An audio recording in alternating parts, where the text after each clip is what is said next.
C. Joseph Vijay எனும் நான்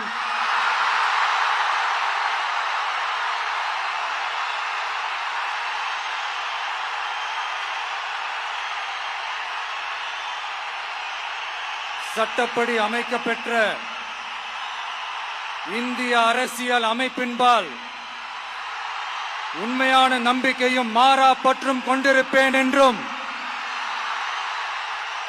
இந்திய நாட்டின் ஒப்பில்லாத முழு முதல் ஆட்சியையும் ஒருமையையும் நிலை நிறுத்துவேன் என்றும்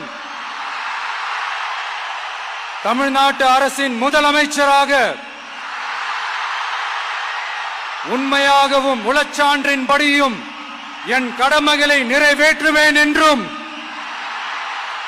அரசியல் அமைப்பிற்கும் சட்டத்திற்கும் இணங்க அச்சமும் ஒருதலை சார்பும் இன்றி விருப்பு வெறுப்பை விலக்கி பலதரப்பட்ட மக்கள் அனைவருக்கும் நேர்மையானதை செய்வேன் என்றும் ஆண்டவன் மீது ஆணையிட்டு உறுதிமொழிகிறேன்.